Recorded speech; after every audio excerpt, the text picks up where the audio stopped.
Hi folks, welcome back. Um, as you may know, I'm a bus operator, and when you're out there in the streets, you tend to see a lot of all kind of stuff. You see people that are, you know, crazy, mental, normal, peaceful, quiet, nice, outrageous, do the most.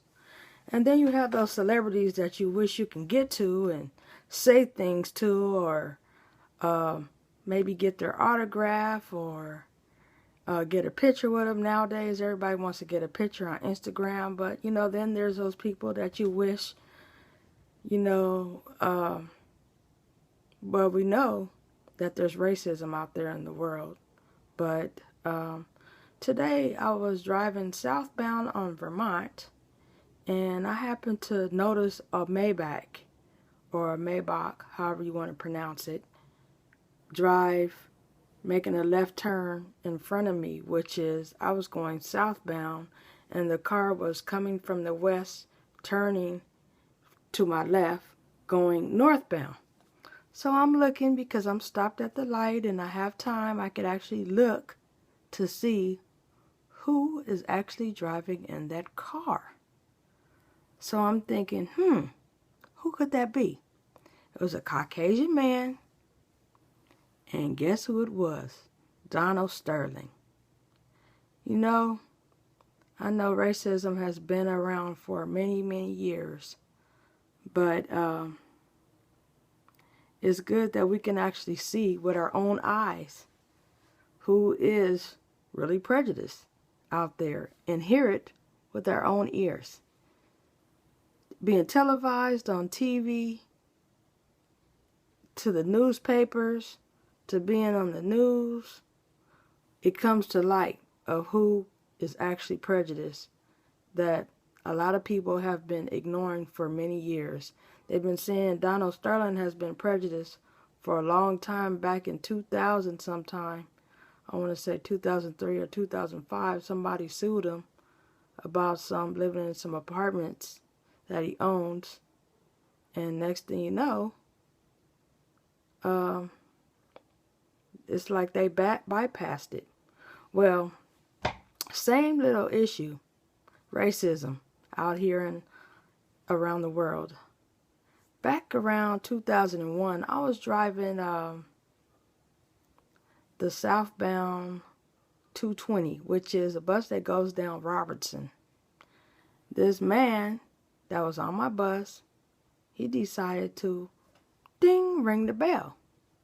So he decided to pull the bell after I passed 3rd Street.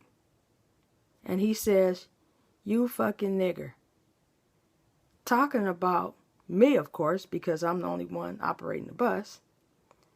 And so I'm thinking to my head, oh wow, he just called me the N-word. So after I got down to San Vicente, I pulled over and let him out. But then that just made me realize I'm not going to have this issue again. And from the beginning, he would carry a helmet and tell me, oh, he had an accident in his motorcycle. And this was an ongoing thing. I would see this man every week. Every week. He would get on Santa Monica, going southbound on La Cienega. And then I said, okay, he won't be getting on my bus anymore, not calling me the N-word. So after that, it was all over.